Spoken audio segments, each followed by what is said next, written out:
Eh bien, bonjour à tous et j'espère que vous allez bien. Bienvenue dans ce nouveau vlog. C'est le quatrième que je vous propose de visionner.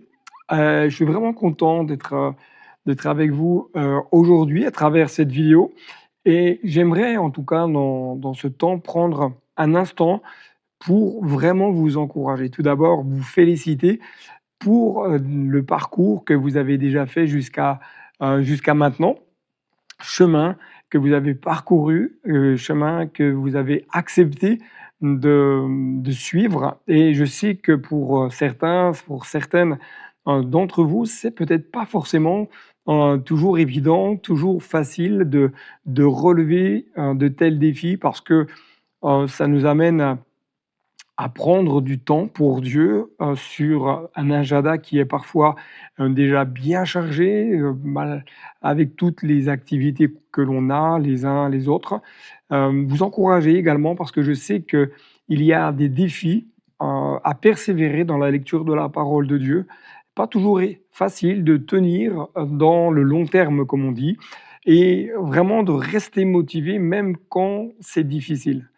Il y a des temps où, heu, le cheminement de nos vies, fait que certaines situations peuvent nous malmener, nous décourager, nous amener à nous isoler, nous amener à prendre, comme on dit, du recul, nous amène à à oui, à prendre du recul tout simplement et tout doucement parfois, hem prendre de moins en moins de temps dans la lecture de la parole de Dieu. Pas toujours facile de rester motivé et vraiment, je voudrais vraiment vous encourager. Il y a le défi de lire les Écritures même quand on ne les comprend pas. Et vous savez quoi? Même si on a l'impression je dirais d'avancer, lentement, Dieu voit notre cœur.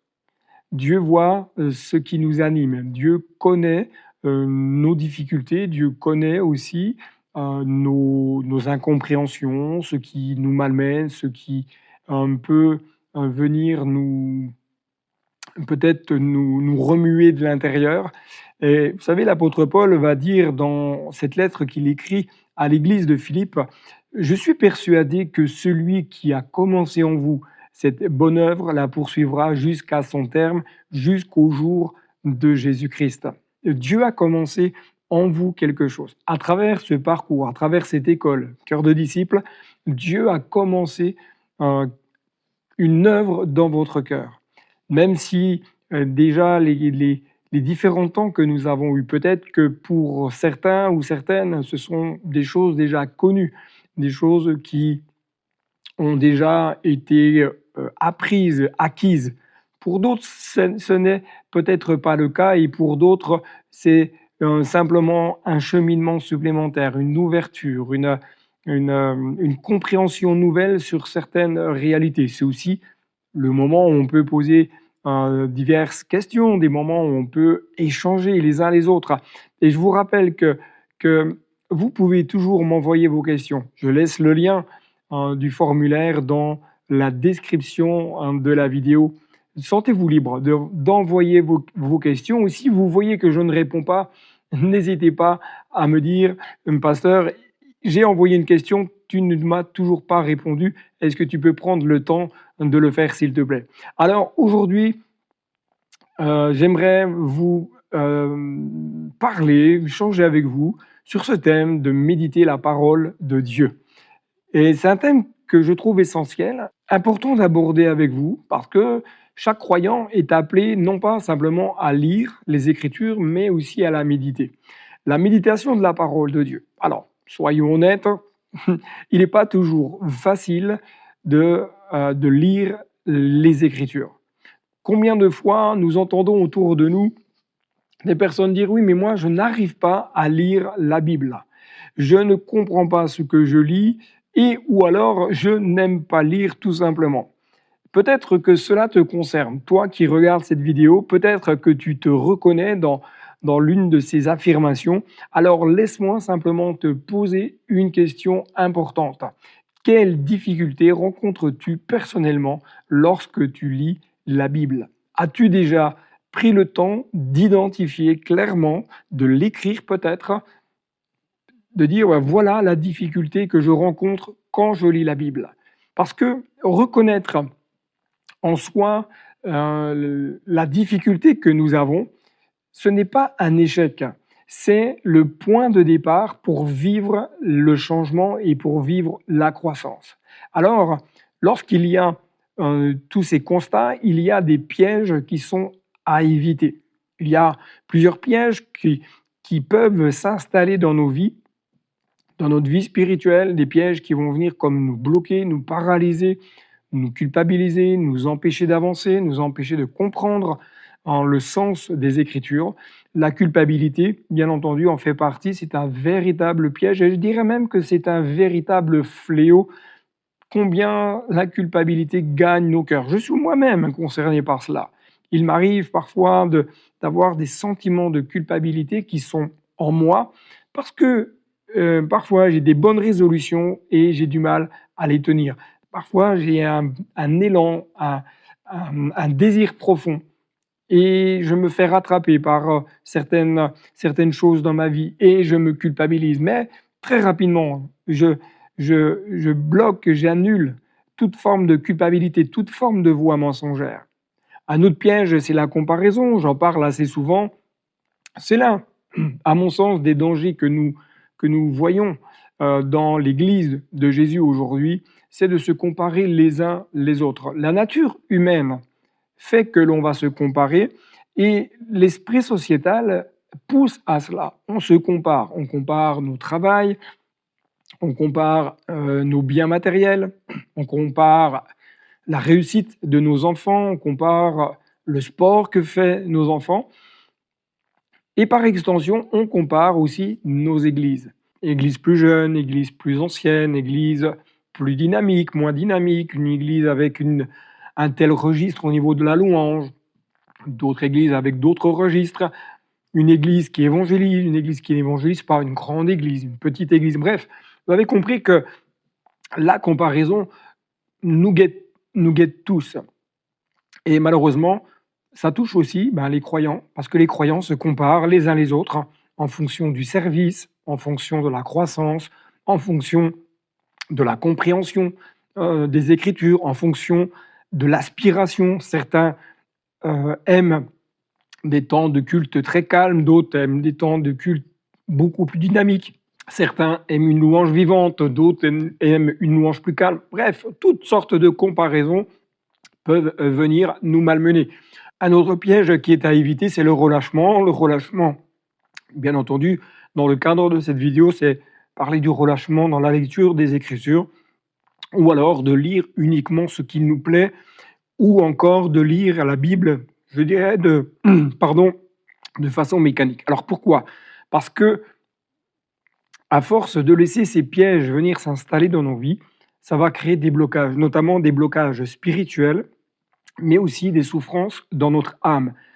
On lit la parole de Dieu, mais sans être véritablement transformé, alors que Dieu veut bien plus que cela.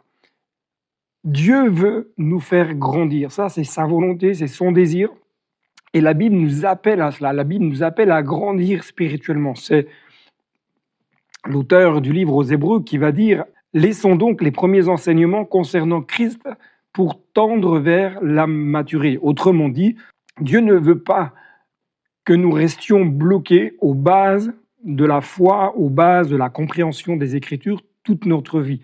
Il veut nous faire avancer, il veut nous faire progresser, il veut que nous puissions approfondir les Écritures, que notre foi soit pleinement enracinée. Et cela va demander un effort de tout à chacun, c'est de creuser dans la parole de Dieu.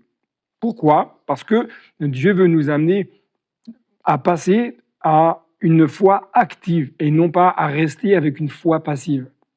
Paul va dire dans sa lettre qu'il écrit à l'église des Éphésiens, « Ainsi, nous parviendrons tous à l'unité de la foi, à l'état d'adulte. » Dieu veut des croyants qui soient enracinés. Je dirais même par extension, dans le cadre de notre école de cœur de disciples, Dieu veut des disciples qui soient pleinement enracinés, pas simplement des disciples qui vont être ballottés à tout vent de doctrine, ballottés à toutes sortes de raisonnements, ballottés à toutes sortes de convictions selon les cultures, selon les cultures naturelles, mais aussi les cultures d'église, etc. Et cela va passer par une relation profonde avec la parole de Dieu. Pas seulement écouter des versets, pas simplement écouter des prédications, mais simplement enraciner votre cœur dans les Écritures. Alors, que veut dire méditer la parole de Dieu? Méditer, ce n'est pas donc une lecture rapide, une lecture superficielle, ou alors une lecture d'un chapitre avant de dormir, c'est prendre du temps. Méditer la parole de Dieu, ça prend du temps de réfléchir sur un texte, sur un mot, sur un personnage, sur une thématique. Ça prend du temps de laisser le texte descendre dans les profondeurs de notre cœur. Bien souvent, nous pouvons avoir peut-être le risque de lire très rapidement pour avoir accompli une tâche. Se dire, ben voilà, j'ai lu mes 3 chapitres, maintenant c'est bon, je suis tranquille toute la journée. Méditer la parole de Dieu, c'est ouvrir les Écritures, lire et laisser cette parole vivante descendre dans notre cœur et produire du fruit. C'est également se poser des questions ou peut-être plutôt laisser le Saint-Esprit faire monter en nous toutes sortes de questions, toutes sortes de raisonnements.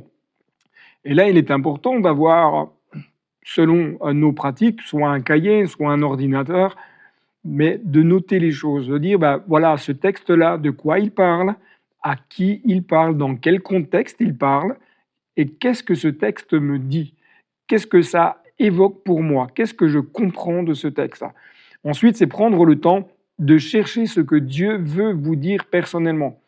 J'aime dire parfois que dans chaque page de la Bible, il y a forcément une parole de Dieu pour chacun d'entre nous.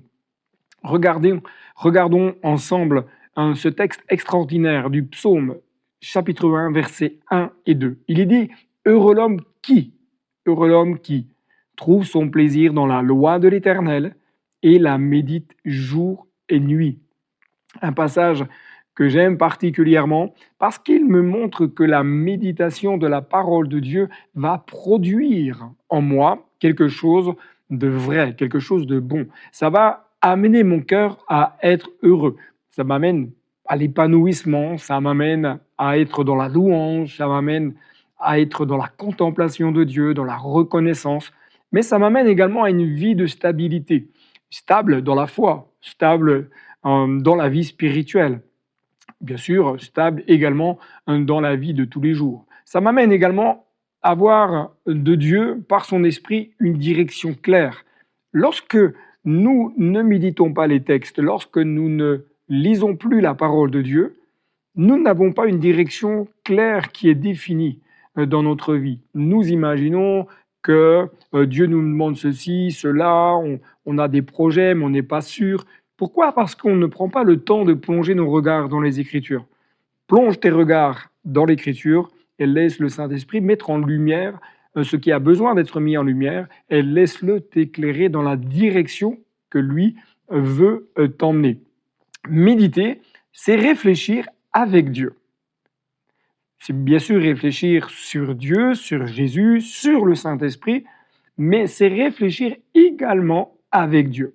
Quand vous lisez un texte, posez-vous les questions suivantes.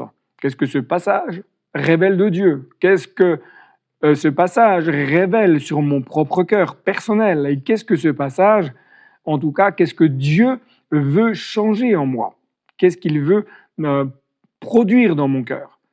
C'est pour cela que je vous encourage, lorsque vous méditez la parole de Dieu ou lorsque vous la lisez, prenez un cahier, prenez un ordinateur ou votre téléphone, ouvrez une application, un bloc-notes ou autre. Notez les choses, notez vos réflexions, vos propres réflexions. Soulignez un mot qui vous touche dans la lecture de votre Bible. Prenez des crayons de couleur et mettez-y des codes couleurs. Peut-être une couleur pour la guérison, une couleur pour la foi, une couleur pour les promesses, une couleur pour les passages qui parlent du découragement, etc., etc. C'est comme ça que vous allez apprendre à méditer et que vous allez vous rendre compte que beaucoup de textes dans la parole de Dieu parlent des mêmes sujets, pas forcément de la même manière, mais vous allez vous rendre compte que dans la parole de Dieu, bien des fois, Dieu rappelle les choses. Le sens profond du mot méditer, dans le psaume que nous venons de lire, le psaume 1, le mot hébreu pour méditer veut dire également réfléchir. C'est-à-dire que lorsque je médite la parole de Dieu, je réfléchis à ce que Dieu veut mettre dans mon cœur. C'est ensuite parler. Parler à son âme, soi-même, mais aussi parler à Dieu. Mais aussi laisser Dieu nous parler à travers sa parole. C'est proclamer. La parole de Dieu, elle est vivante, elle est efficace. Elle ne doit pas être simplement lue, elle peut être proclamée dans la prière, dans la louange. Elle peut être aussi à un moment de soupir avec Dieu, comme une biche soupire après des courants d'eau, ainsi mon âme soupire après toi, dira le psalmiste. Le psaume 119, versets 15 et 16 nous dit « Je médite tes décrets, je fais mes délices de tes prescriptions ». Et le mot peut aussi parler de « je réfléchis profondément ». Je raconte, je crois, je contemple. Autrement dit, qu'est-ce que nous pourrions simplement souligner de tout cela? Méditer la Bible, c'est laisser la parole de Dieu habiter notre pensée et notre cœur. Alors, méditer, c'est bien plus qu'une lecture. C'est une rencontre avec le Créateur, une rencontre avec Jésus et une rencontre avec le Saint-Esprit. Et vous savez quoi? La Bible n'est pas un livre religieux parmi tant d'autres. C'est une rencontre avec Dieu à travers les Écritures. Paul va dire à Timothée que toute Écriture est inspirée de Dieu. Toute Écriture. Paul, à ce moment-là, parlait de l'Ancien Testament. Il ne parlait pas du Nouveau, puisque celui-ci n'était pas écrit. Chaque fois que vous ouvrez votre Bible, Dieu veut vous parler. Toute Écriture est inspirée de Dieu, que ce soit l'Ancien Testament ou le Nouveau Testament, pour nous qui avons ces deux alliances dans un même ouvrage. Même à travers un seul verset, même à travers un seul mot, Dieu parle. Toute Écriture est inspirée de Dieu.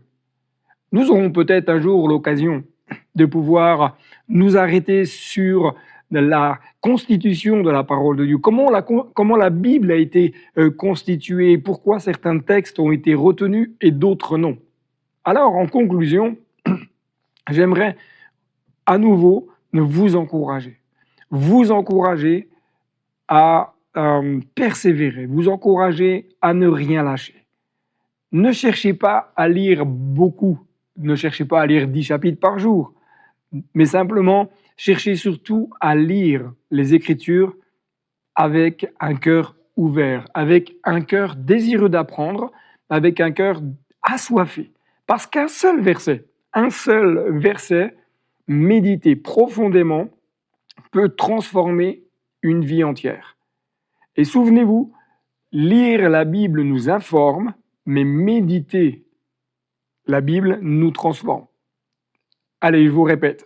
Lire la Bible nous informe, la méditer nous transforme. Alors, j'espère que cette vidéo vous a encouragé à peut-être prendre davantage de temps à méditer les Écritures. Prenez du temps. Si vous êtes déjà habitué à cela, je vous encourage à continuer, à développer davantage. Si vous n'avez pas l'habitude, prenez simplement un moment dans votre journée. Posez-vous tranquillement et dites « Seigneur, qu'est-ce que tu veux me dire ?» Lisez peut-être un chapitre, lisez-le plusieurs fois, soulignez le verset qui vous parle, notez vos questions, notez vos points de réflexion et laissez cette parole descendre dans votre cœur et produire en vous la vie. Alors, merci d'avoir suivi cette vidéo. Je vous encourage à poursuivre votre cheminement. On se dit donc très bientôt pour la prochaine session d'école Cœur de disciples. En attendant, prenez du temps avec Jésus dans les jours à venir, semaines à venir, mois à venir. Développez votre intimité avec Jésus, cœur à cœur avec lui, et laissez-le vous transformer par son esprit. Que Dieu vous bénisse. Allez, bye bye.